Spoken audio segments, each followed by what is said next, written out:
Rudder 5 starboard. Rudder 5 starboard, Captain. Okay. Midship.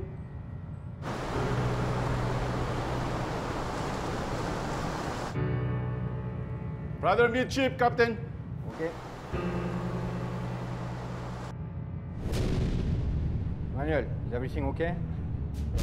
Yes, yes, Manuel, are you okay? yes. Manuel, Manuel, are you okay?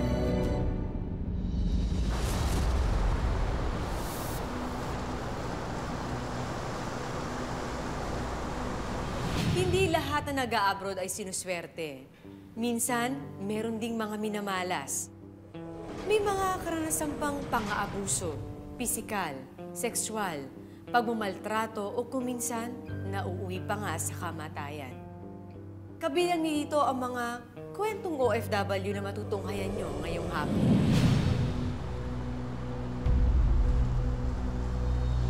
I apologize for what happened, Captain. It's okay, don't worry, Manuel. It happened. I'm okay now. I can go to work now, Captain.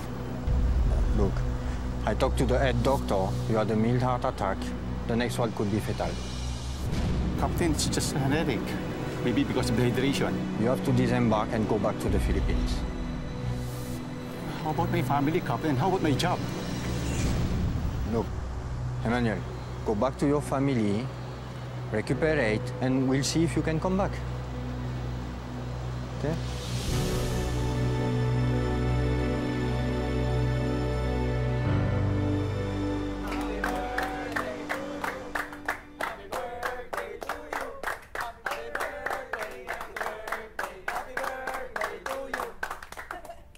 Anong wish mo? Bro, mangingi ka ng kapalit sapatos mo. Pwede. Kaso kasi, ito pa yung unang bigay sa akin ni Papa nung huli siya nagbakasyon. Gusto ko nga sana bilhin yung kay Idol Lebron. Ang ganda nun eh. Oh. Kaso hindi ko pa nakakausap si Papa. Oy, ano nga? Anong wish mo? Oh, pikit ka muna. Sige, Ma. Sana nandito si Papa.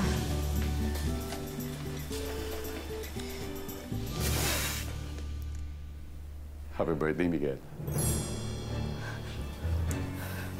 Pa! Pa!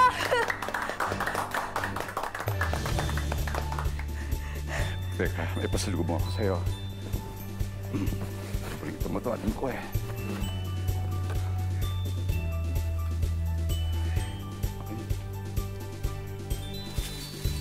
Wow, ang ganda. Like it? Oh, ba't parang malungkot ka pa rin? Hindi pa. Masaya nga po ako eh. Salamat po sa sapatos, ha. Kaya lang pa, pwede bang dito ka na lang? Huwag mo na kaming iwan ni Nanay. Kahit ibonus mo na lang to sa aking sapatos. Sige, anak. Hindi ko na kayo iwan ng mama mo. Paano yung trabaho niyo po sa barko, pa? Naisip ko kasi marami naman trabaho rito. Pareho naman ng sahod eh. Ang mahalaga, magkakasama tayo ng mama mo, di ba? Para masaya ka. Masaya si mama mo. Salamat, pa!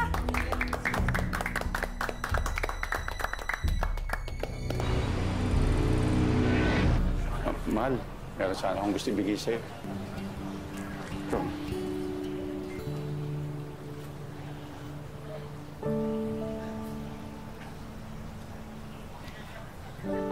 Ito yung matagal ko nang gustong bilhin. Yung sa magazine. Inunahan na kita kasi naman mahal kita eh. Mahal ko. Huwag mo ito iwawala, ha? Ingatan mo ito, ha? Salamat, mahal.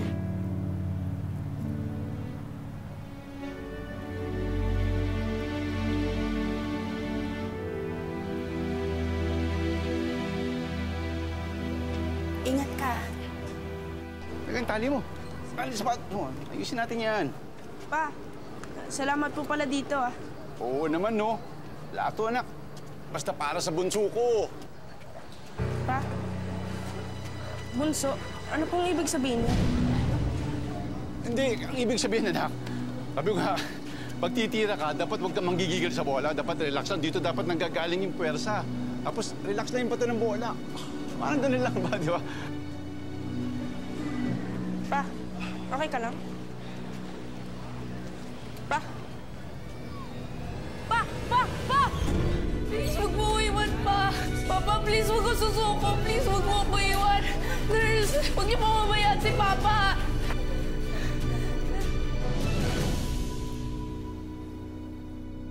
Ma? Anak, asan na kayo ng papa mo? Maluluto na yung kalyos. Ma, si Papa. Bakit? Anong problema? Nasaan ang papa mo? Patay na si Papa.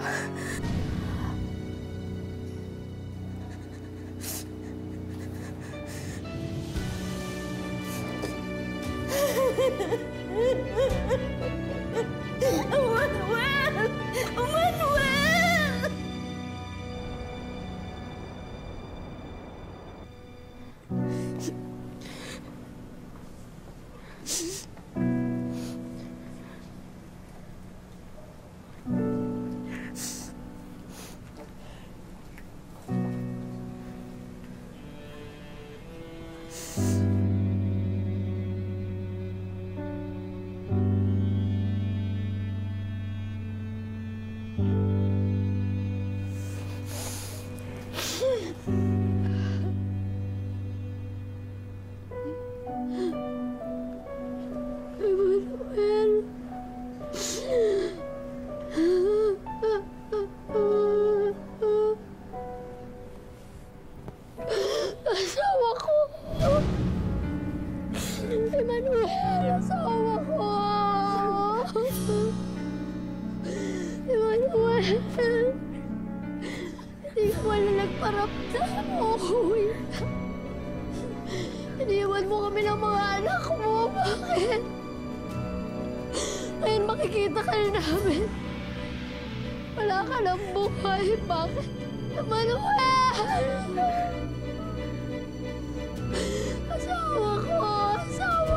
Asawa ko yan. Ma, sino siya? Bakit asawa yung tawag niya kay Papa? Labas ka muna. Labas ka muna.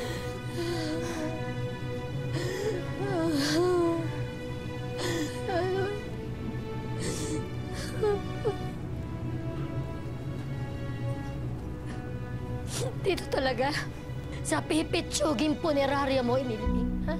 Ibinuro lang asawa ko? Mahiya ka naman. Nakinabang ka rin sa pera ni Emmanuel, di ba?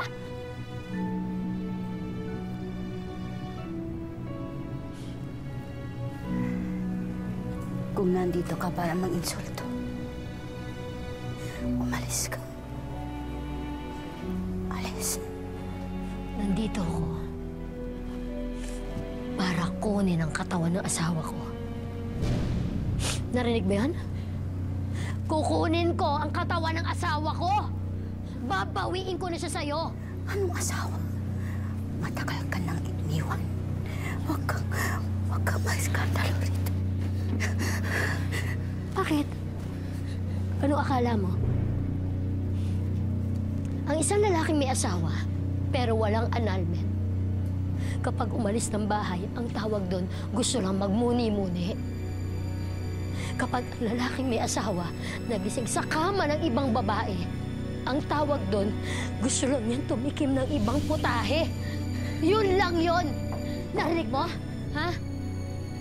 Kaya huwag ka ilusyonada. Hindi ibig sabihin nun, panalo ka na. Dahil hindi, kasi kabit ka lang, kabit ka! Kabit ka, kabit ka lang! Kabit ka lang! Kabit ka lang! Naiintindihan mo, kabit ka lang! Ako, legal na asawa!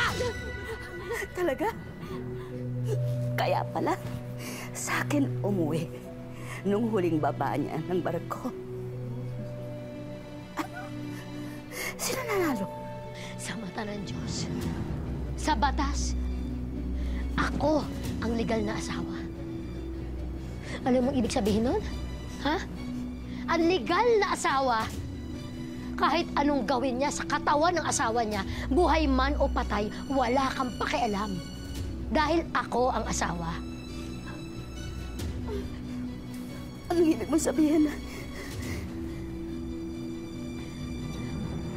Halika na kayo dito. Bilisan niyo! Kukunin na nila. Pag-inasawa ko kasi ako yung may karapatan. Kaya isakay niyo na yan. Isakay niyo na yan sa karo. Kasi ako ang asawa. Sa akin dapat ang asawa ko. Dapat sa amin ang asawa ko. Dapat sa amin ang kapuro ng asawa ko. Tara na. Tara na. Sige. Sige, subukan nyo. Subukan nyo. Subukan nyo lang na ang ginagawa nila. Hindi, sirmahan ko kayo. Pati kayo. Ha? Subukan nyo tulungan yan. Ha? Ano? Kapi kayo sa kabet? Kapi kayo sa kabet? Napakasinungaling niyo ni Papa, Mama! Tawad mo ko! Patawarin mo kami ng Papa mo, anak ko! Ayoko! Bitawan niyo ako! Bitawan niyo ako, Ma! Bitawan niyo ako!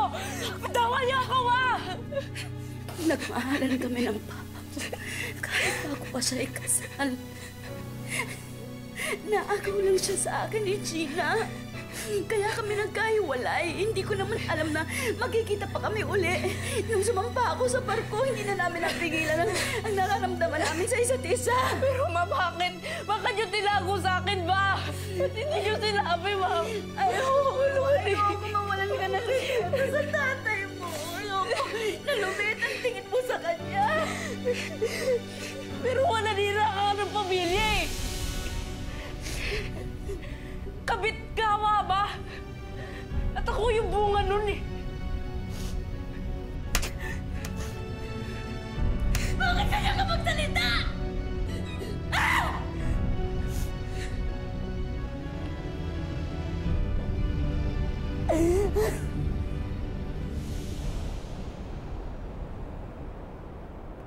Anong ginagawa niyo dito?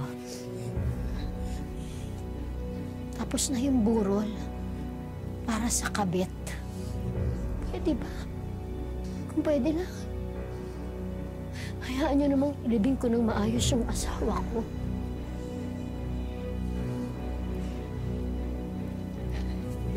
Sandali. Wala kang karapatang pigilan ng anak ko. Tabi. Bakit wala, ha? Kabit ka lang. Asawa ko. Paulit-ulit ka. Kaya ka iniwan. Paulit-ulit ka. Tumbi ka. Hanggang dito ka naman, ha? Wala ka na mapagpasensya! Hayop ka! Huwag mong sasaktan mo! Anak ko! Tama na! Parang awa niyo na. Miss, respetuhin niyo naman yung libing ni Dad, Ma, please. Ma, pagbigyan mo naman sila. May karapatan din si Miguel makita si Dad.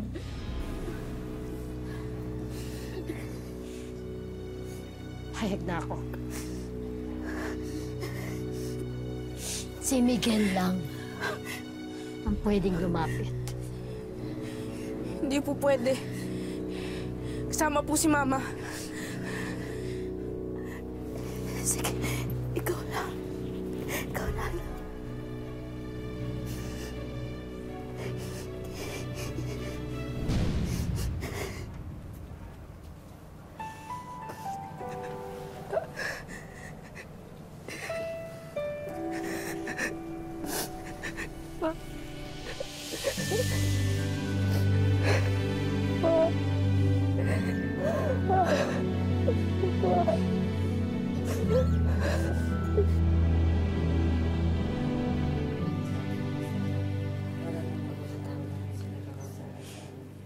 Excuse me. Oo, excuse me. Dito ho. Sige, tuloy kayo. Mrs. Reyes. Well, this is my property. Well, as you can see, medyo madumi nga lang ngayon, ano? Kasi hindi marunong mag-alaga ng bahay, yung parang caretaker dito. But don't worry, as soon as mapalayas siya, sila yon, oo, ay papalinis lang natin, walang problema. Tingnan nyo, maganda naman siya, no? Ano na naman to? Nasa kalagitnaan kami ng pagdarasan. Excuse me, do not interrupt me kasi nagsi-sales talk ako, can't you see? So, bali sa banda doon, Ayun, may Ang nega ng sales pitch mo. Kasing pangit ng ugali mo. Ako pa ang pangit ang ugali. Eh, sino bang mga agaw ng asawa? Hindi ba ikaw yon? May padasal-dasal ka pa na nalalaman? Dinamay mo pa itong mga to o kayo? Nakikidasal pa kayo? Hindi alam, kabit to? Ha? Ano? Oh, ano kunyari? Banal ka? Eh, immoral ka naman? Mawalang galang na ho. Makakaalis na kayo. Wala pong binibentang bahay dito o kahit na ano. Huwag kayo makikinig sa tao. Hindi po kayo aalis. Binenta niya na ang kaluluwa niya sa demonyo. Ah, ganun ba? Oh, ito. Sign mo. Titulo nitong bahay at lupa nakapangalan sa asawa ko. Kabayaran sa kaluluwa na pinatay niyo na nakiipit ka sa kanya. Ano? Malinaw, di ba? Ibig sabihin, akin din tong bahay na to. Kaya simula ngayon, akin na yan. Tumayos na kayo. Amin to eh. Saan may makasama? Ay, halika kayo dito. Hindi kami aalis dito. Hindi ka alis. O, ito na. Pakikaladkad na. Ha? Pakikaladkad sila. Ako! Angie, ito ang tandaan mo. Demonyo! Umalis ka sa talas! Ito tandaan mo. Ito tandaan mo, ha? Tama na! Simula sa araw na to, wala na kayong pwede agawin sa akin, Angie! Sa talas! Kalat mo yung mga yan. Ma, kailan pa ba natin gawin to? Huwag kang maingay! Huwag kang maingay! Hawakan mo nga muna. Hawakan mo!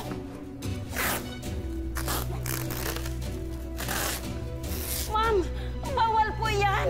Magagalit po si Ma'am Gina! Wala akong pakialam. Ma'am Gina! Ma'am! Sapa! Sapa! Ano to? Hanggang ka Nandito kayo, ha? Hanggang dyan ka lang. Aba, ay baka rin eh, no? Ano hanggang dito lang ako? Eh, bahay ko to. Bahay lang ng anak ko. Sandali, ano? Bahay rin ng anak mo? Bakit? Paano? Anak siya sa labas ng asawa ko. Ayon sa batas, lahat ng pag-aari ni Emmanuel, paghahatian ng asawa at ng mga anak niya kasama ron si Miguel. Anak siya ni Emmanuel. At ako, bilang legal na guardian, may karapatan akong samahan siya sa pamamahay ng ama niya. Eksperto ka na sa batas, gano'n? Ha? Tingnan niyo nga ginawa niyo sa bahay ko. Sinalaula niyo itong pamamahay ko. Sinalahula? Anak ko, hawakan mo yan! Jean! Missy! Tulong! Si Mama mo may ka! Ano gusto mo? Sino ano yan? Teka lang po, tama na nga, tama na yung tigil mo! Tama na, wait na po, tama na, itigil nyo na to! Itigil mo na! Ma, tara na, umalis na tayo. No! No, you're saying walang aalis. What? What are you saying? Yes, Ma. Dahil hindi na kaya ng konsensya ko. Nahayaan na lang si Miguel na palaboy-laboy kung saan-saan. Ma, please, kahit para na lang sa amin, hayaan mo na dumito sila. Anak, naririnig mo ba yung sarili mo? Bakit gano'n lang kalaki emotional investment sa other brother mo na yan? Hindi mo ba nare-realize? Ha? Yung mga holidays, yung mga programs sa school na wala yung daddy mo, alam mo kung nasan siya? Nandun sa anak niya sa labas. Ma, kay daddy dapat ako magalit. I can't believe it. Ma, Ewan ko sa'yo. O, ikaw na bahala, ha? Magaling ka eh. Ha? Diyan.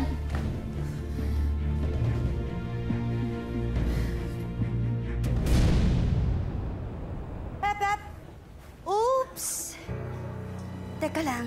Akala ko ba hinigpitan mo ang security dito sa loob ng restaurant natin? Yes, ma'am. Nagpalagay na po ako ng mga bago nating CCTV. I don't think so. Bakit may nakapasok na magnanakaw? Magnanakaw ng asawa. At ngayon ano, pati negosyo ko, nanakawin mo rin sa akin? Wala akong nanakawin dahil sa anak ko rin ang lugar na to. Papaalala ko lang sa'yo, ha? Ako ang nangapital dito sa restaurant na to namin ni Emmanuel. Na joint property nyo. Kaya sa anak ko rin to. Sobra kang parang. Pwede ba kapalit mo? Tama na!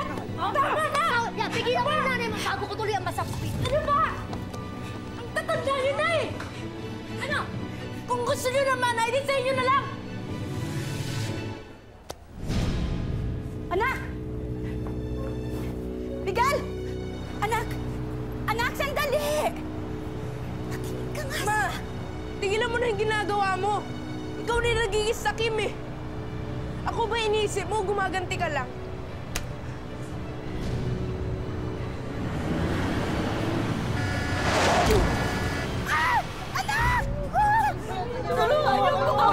ko! Anak ko! Tulungan niyo ko!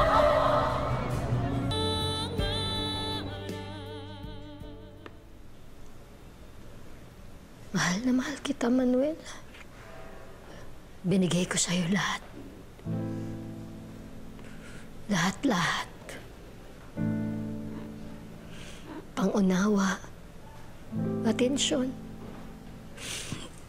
Pero bakit ito pa rin ang ginante mo sa akin?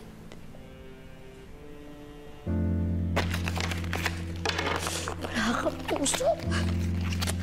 Sana di mo ko nagawang respetuhin. Sana man lang yung mga anak natin naisip mo. Ma. Matana. Miranda, ma. Naiintindihan ko yung galit mo kay Daddy. Hindi ko na kaya. Hindi ko na kaya itong gulo na to. Nahihirapan na ako. Hirap na ako. Ma. Hindi, ma. Sobrang sakit, anak. Ma, makinig ka sa akin. Kami din naman eh. Pero hindi ba mas lalo lang gugulo kung hindi nyo titigilan ni Tita Angie lahat ng gantihan nyo, ng away nyo? Di ba, ma? Kasi maalam mo, gusto lang namin ni Jean na mag-ayos tayong lahat. Na mabuhay tayong tahimik. Kaya, ma, patawarin mo na si Daddy. Tigilan mo na rin sila, Tita Angie, si Miguel. Hayaan mo na sila, ma. Tigilan na natin sila. Magpatawad ka na, ma. Yun lang naman yung hinihiling namin sa'yo, eh. Tama na, ma.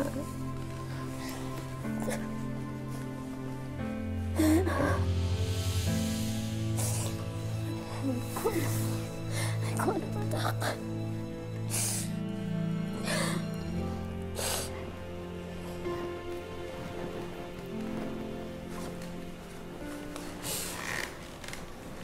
Nagawa mo dito? Si Miguel, yung anak ko. Tulungan mo naman ako. Agang buhay siya sa ospital ngayon. Tulungan mo naman ako.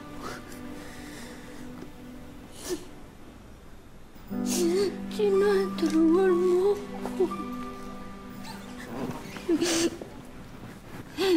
Kailangan ni Miguel yung dugo ng mga kapatid mo.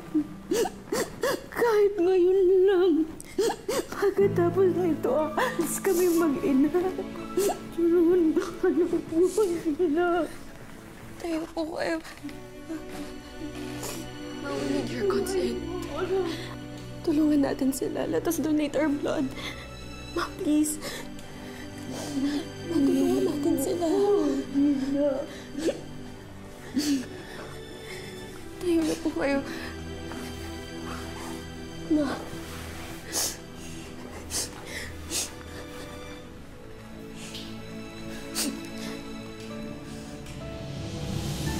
Kailangan kayo ng kapatid mo. Pahanda mo na siya sa akin. Thank you, ma. Sige po.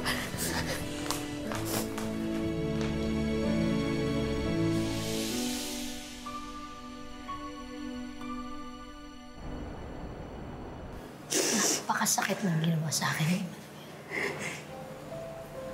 Sobrang sakit. Handa akong ilaban yun hanggang dulo. Alang-alang sa mga anak ko.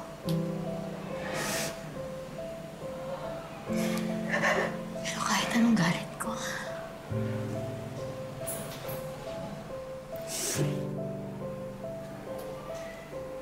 wala na rin naman ako magagawa.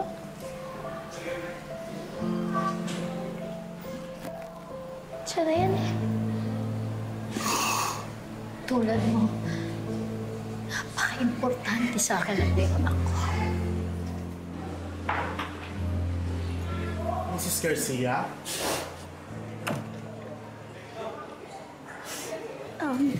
Miss Apostol po. Maayos naman po ang kalagayan ng anak niyo. pagkatapos masalina ng dugo. Although, we will closely monitor him hanggang sa makarecover siya.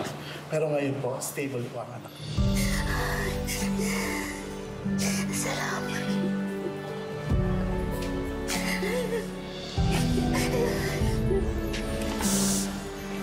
Salamat, Gina.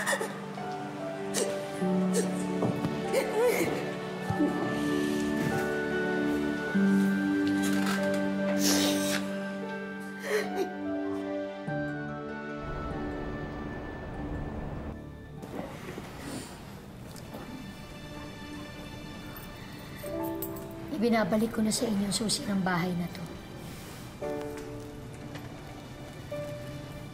Patawarin mo ako, hindi dapat tayo umabot sa ganito.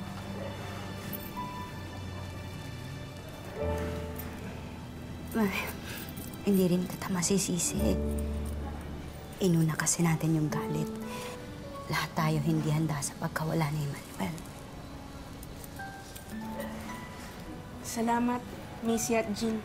Ano ka ba? You're our brother. Hindi ka rin naman namin kaya matiis eh. Tsaka, hindi rin namin kaya na may mawala pa sa pamilya. Pwede pa tayo magsimula ulit. This time, mas maayos na.